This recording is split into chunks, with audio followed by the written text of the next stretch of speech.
from the All Indiana Podcast Network. It's Diversity Focus Today. Now, here's your host, Ricky Solid Gold Clark. And welcome everyone to another edition of Diversity Focus Today. I am your host, Ricky Solid Gold Clark, along with our co-host, the fabulous Dr. T, and the one and only attorney's attorney, Mike Murray. Welcome to the program, everybody. And we got a list of topics to go over and discuss. But before we do that, I want to acknowledge our co-host and make sure you know a little bit more about them and what they do. So, ladies first. Hi, I'm Dr. Tammy Harris. I'm a psychologist here in Indiana. I'm also a board-certified art therapist and a licensed mental health counselor. I provide private practice for adults and children. We're going to be launching our virtual art therapy consulting group, which provide online art therapy services in June. I also manage bookings and publications and opportunities for clients. Hidden Gems by LG.com. You can find one of our clients there through Uniquely You by Tammy Harris. I can be contacted at 317-426-8380, 317-426-8380. I have a question Yes. before we get to Mike. Explain what an art therapist may be or what they do.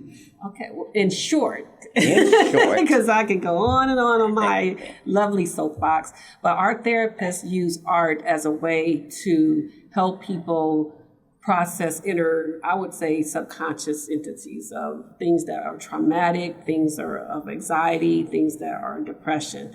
It can also use as art as therapy, where we can use it just as a way of creatively expressing ourselves for the problem solving. So art therapy can be both in that of clinical as well as expressive. We work with people from children to adults throughout all the DSM-5 mental illness categories, families. We work in different types of communities, such as hospitals, schools, after-school programs, homeless shelters, women's shelters.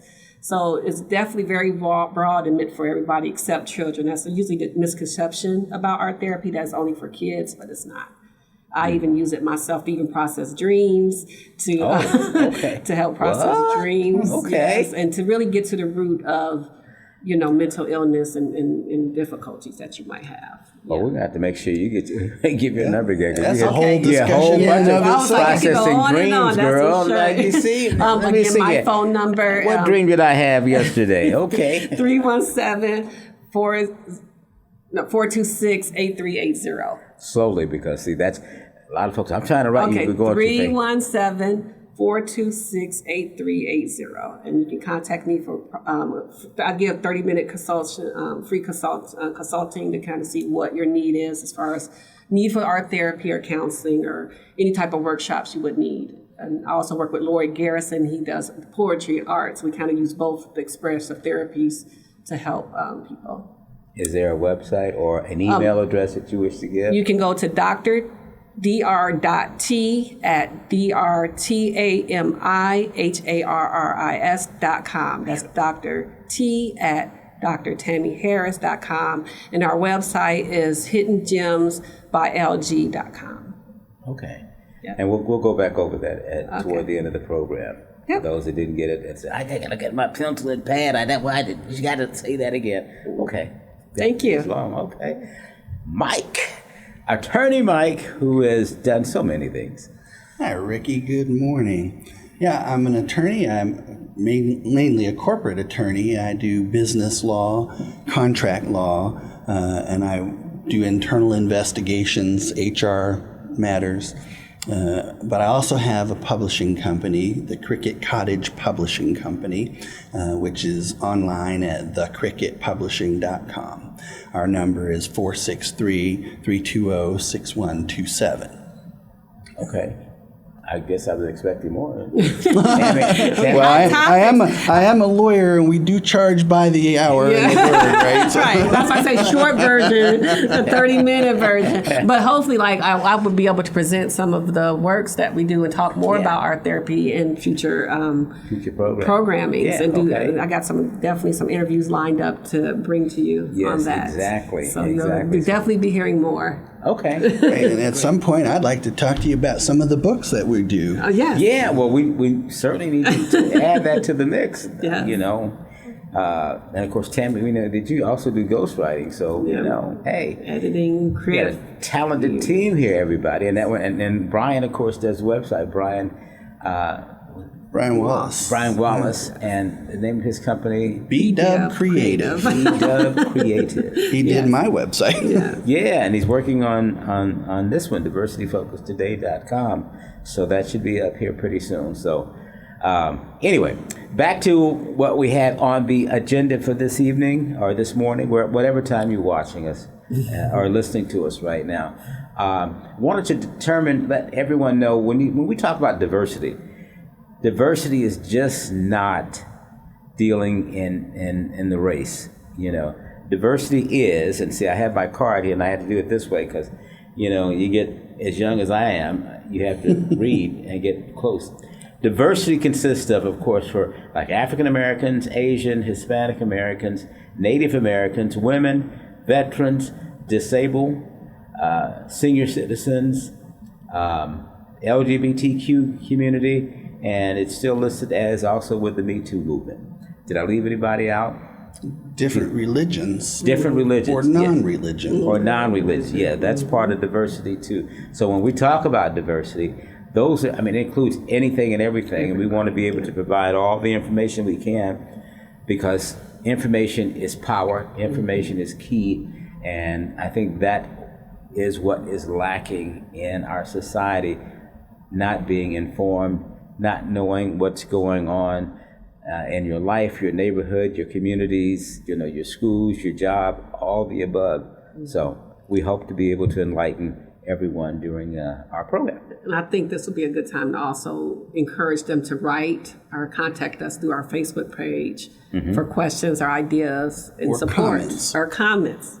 Yeah. We got tough skin. We have tough skin. Not everybody's going to agree, but and that's the beauty of, I think, life. And I don't want to go on that soapbox for another 2 hours. But, you can find us on Facebook at Diversity Focus Today. Conversation could continue there. We'll continue, exactly. Yeah. Okay, I know that we wanted to make sure that we talked about what's going on in our various universities. And we can start off with Harvard and what's happening then. Of course, by the time this program aired, no, there's still going to be conflict. there still will be. So, Mike, let's start off with you. Sure. On Harvard University, what you think. Well, just kind of background on the issue. The Trump administration sent to Harvard, as they've done with many other universities, both public and private, any entity that receives public funds, and otherwise, I think. But they sent a list of demands to the university. Number one, telling them to kind of downplay their DEI programs, to remove a focus on DEI. They also told Harvard they needed to hire a particular staff member to do certain things that the administration wanted done, and to basically implement policies that the Trump administration thinks are the ones that need to be implemented. Harvard considered that and basically told the administration to jump in the lake. Did it very politely, very professionally, but they did not accede to the administration's demands. And as a result of that, the administration has put a freeze on about $22 billion of funding that would have otherwise gone into Harvard's research. Of course, the point is we want you to do what we say to do, and we're going to use the money, the taxpayer dollars, to do that. Harvard has taken the position that we are not going to allow the federal government or any government to interfere with the academic environment, with the control of the university. And they are encouraging other higher learning institutions to kind of join in the fight. And as a person who went into education law about 20 years ago, I'm solidly on the side of Harvard and of the academic institutions. I don't think it's a good idea to have the government dictating what universities are going to teach and how universities are going to operate. Those are the bailiwicks of the higher education institutions' governing bodies and of their faculty, who is charged traditionally with determining how to teach, what to teach. At the point where the government comes in and does that, you're now talking not about education, you're talking about indoctrination. You're talking about politicizing, in this case, what's going on in our academic halls. That is a prescription, in my mind, for very bad results. This is the kind of thing that the Nazi government did back in the day. They were going to prescribe what was going to be taught to whom. Not a good idea. So he continues to want to be a dictator and have dictatorship throughout the United States. Well, I'm sure there are people out there who would characterize it in a different way than that, but, you know, stupid is as stupid does, as Forrest Gump said. I'm wondering, Mike, on that, I've read different comments. Do you think if it was the matter of Trump or the administration having the money to provide Harvard, would it be an issue? Like, would they have as much voice? Could it be like Harvard could say, okay, I don't need the money, but I know it's more about the principle, like you say, but do you think, would they still be able to carry on even if they don't get the money? They probably would be able to do that. Harvard is probably the wealthiest institution of higher learning in the country, but when they have a significant endowment, an endowment is not free money. An institution can't just use the money any old way they want to. Dictate where that money goes to. Yeah, so it will be an issue for any institution where federal funding is denied them, particularly for reasons like this. These are manipulative reasons, coercive reasons.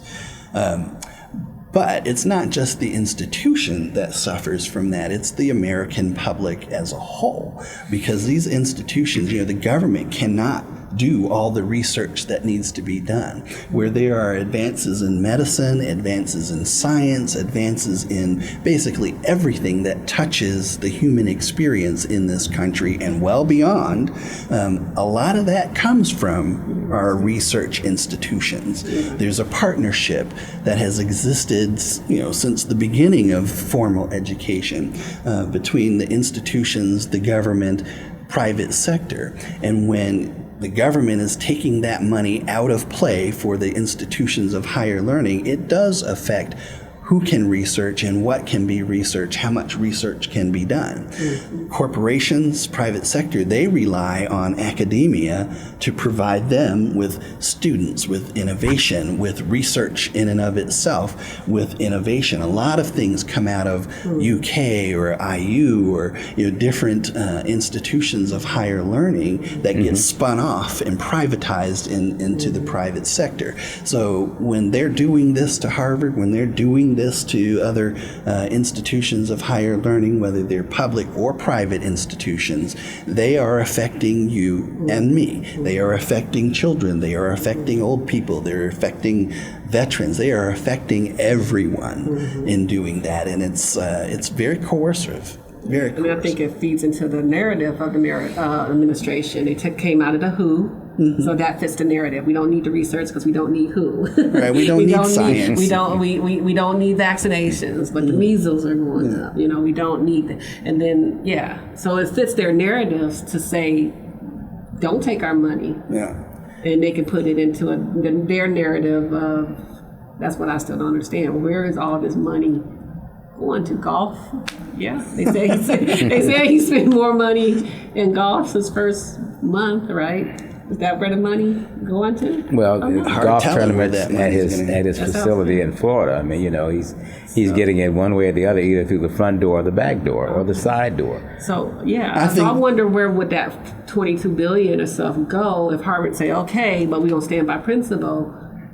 Where is it going? Is it just sitting there waiting till everything get resolved, or are they spending it? That's we got to follow the money. I think that's what we got to do. We need an accountant in there, a CFO, follow the government money. Well, I think this is probably some early salvos in this issue. The issue is too critical for it to not have serious public attention from individual citizens all the way up to individual legislators, presidents, and chancellors of our higher education institutions. But we cannot allow the government to dictate education. There's a difference between educating people and indoctrinating people. Right. And when the government is beginning to dictate what you can and cannot teach, that's indoctrination. Yeah. They don't want questions, but this is what academia is about. You are supposed to learn. You are supposed to question. This is how you get innovation. Right. Exactly. The diversity issue is important in that because you don't want confirmation bias. You don't want people coming to research with preconceived ideas that their research focuses on confirming what they already think they know. And this is what you're going to get if you don't have diversity in education and you allow faculty who are well trained to guide education. That should not be a function of the presidency or a function of any executive agency. That has got to be academia, and let academia guide that. Mm-hmm. Well, we know that the president is trying his best to destroy the Department of Education, and he's got the Secretary of the Department of Education. I know by now, hopefully folks have known when she was giving a presentation, they talked about AI, and she says, A1, and A1 is a steak sauce. That has nothing to do with and AI. She said it more than once. Oh, I know. And they tried to give her hey, you saying it wrong, and she kept reading. Yeah, but she never caught on. I mean, this is the Secretary of Education of the United States of America, and for her to not know the difference between AI and A1 steak sauce does not, but I'm not impressed personally with his staff, with his secretarial staff of anything. You got the Secretary of Defense that let out private and information on an email that was not protected, and I'm sure there's going to be other things. These are just things that we all know about as of now, but I'm sure there's going to be other issues.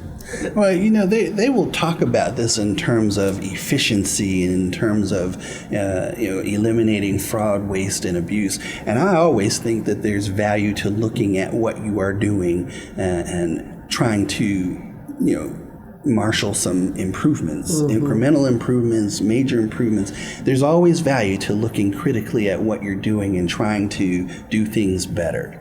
But the devil is in the detail on this issue, and you're going to get policies, you're going to get political ideology that's flowing into this. They say, we want to give that to the states.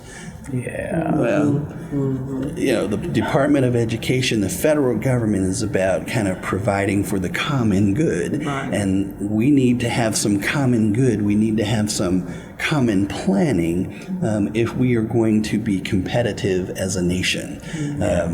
If we're going to compete with China, Japan, we're going to compete with all of these other countries who are putting their money and their assets, their resources into developing. They want to be on top of the innovative world too. They want to be on top of the technology world as well. And so they're putting in the resources.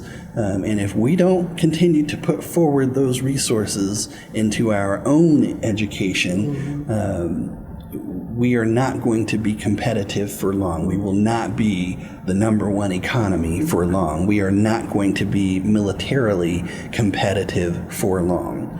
So there are some serious issues here. And I'm hearing a couple of things when I hear you speak. I hear about the AI, not A1, AI, and how personally I start taking more workshops and classes on that.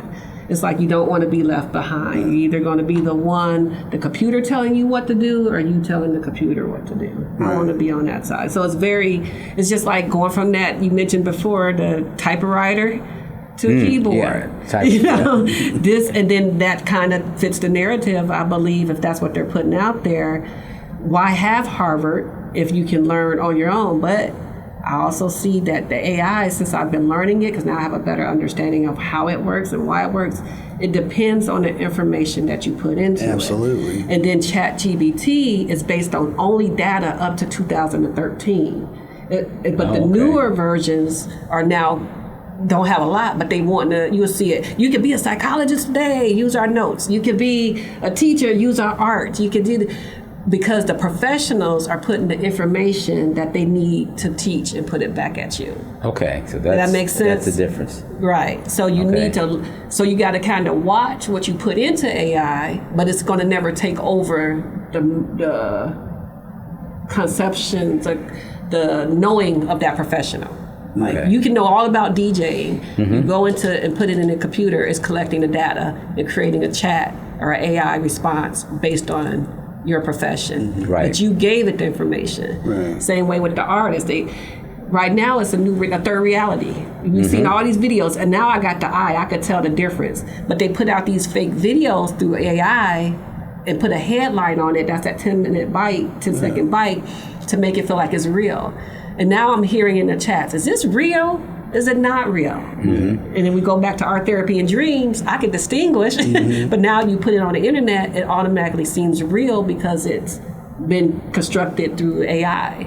So I'm thinking that's, we didn't have Industrial Revolution. We have horse and buggy. Right. Now we got Industrial Revolution. Now we have technology. And I think, and this is the second part real quick, we talked about competing against other nations and worlds. I'm guessing that China knows this is not the American people. This is a president, right? But at the same time, we go around to connect through the internet. People have friends in other countries and correlating without government, but they also monitoring all that. So if we all work together, in a sense, worldwide, that's my humanitarian peace option. Just let's all just get along, right? Rock the key. Let's just all get along. I think it'll be a lot easier to not have to worry about the squeaky wheel, the dictation. Just we can all do what we need to do, learn what we have to learn to work together more so than trying to be on top. But right now, as you said, the change is happening abruptly. They're putting hammers and sledgehammers and and chainsaws out there, and we like. He signed executive orders. Well, I learned that signing executive order doesn't mean it's a law. But people hear that, he's showing his little signature. It doesn't, but in the mindset now, it's like, oh, wow, we're doomed. Yeah. Well, I tell you, the executive order, there will be a lot of litigation, a lot of pushback on whether state or national level, the chief executive can effect some of these changes they want to effect through executive order.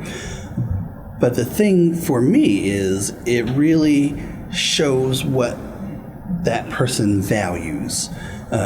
Maya Angelou said, and this is one of my favorite quotes, I often use this, but when somebody shows you who they are, believe them. Yes. And so with these executive orders, he's telling us a lot about who he is and what he values. We simply need to make ourselves known in terms of whether we're going to accept that or not. Well, folks, it also goes back to things that we can change as being citizens here in the United States. You got to be able to know what's going on. You got to know who you want to support when it comes to voting or when it comes to attending meetings, whether it's a school board meeting or whether it's a neighborhood meeting or whatever. So you can speak up and make sure you can get change. That's the only way you're going to do that, is let folks know what you want and vote and be a voice in your neighborhood, in your community, wherever, in your churches, your synagogues, the whole 9 yards. You know, I've often said, as my grandfather used to always say, squeaky wheel gets the oil. If you don't continue to squeak, you ain't getting no oil. So you're not gonna get nothing done. You know, you got to be able to vote. Pay attention. I know folks say, I don't want to watch the news because it's all bad news. Well, there's good news, and there's news that's going to help you, you know, live your life and get the better things of life and not have to lose what you've already got. Anybody, a good union person will tell you, you never want to lose what you've already got. You want to maintain those, and you want to fight to the death to keep those things that you've got, you know. And so these are the things that we have to do locally, statewide, nationally. And if you've got some concerns and issues internationally, right now, the United States, which used to be the powerhouse, and I guess we are still somewhat of a powerhouse, but we're not looked on too kindly by those other nations. Prime example, here a few weeks ago, I met a couple of gentlemen from Denmark, and the first thing they asked me, what the hell are y'all doing over here? How did y'all elect this man? What's going on? Why are you guys have been the star of the world. You're losing your star. Why are you, And all I could say was, well, I didn't vote for it. Right. But we've got to educate those that did. And, now some of them are seeing what's going on because jobs have been lost, privileges have been removed, and it's just going to get worse before it gets better. So we just need you to pay attention.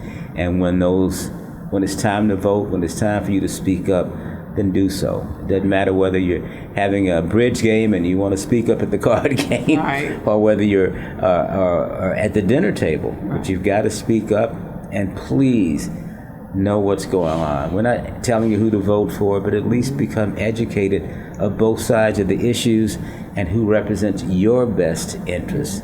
Not theirs, but your best interest. And that's how you do that. That's what you need to go. Now, I know we got about a minute to go. Hey, I'm right on time. The record says we got a minute. So, okay. Anything else? Let's finish up. We got 1 minute. I would just say learn both sides. When I went through my dissertation process, it wasn't just what I wanted to be out there, as I had to learn where it was coming from. So you learn both sides of the argument. Be open. Okay. Big Mike. Well, I want to come back to this higher education involvement at some point, but I also want to talk about the assault on DEI at some point, because I think there's a gross misunderstanding there. So hopefully we'll get to that at some point in the future. We'll get to that at some point in the future. We've got less than 30, so we've got to wrap it up now. So our contact... Phone number 317-490-4950, or Facebook, Diversity Focus Today on Facebook, and we'll have the website up pretty soon. Thanks for watching and listening. Bye-bye. Thank you. Bye-bye. Be well.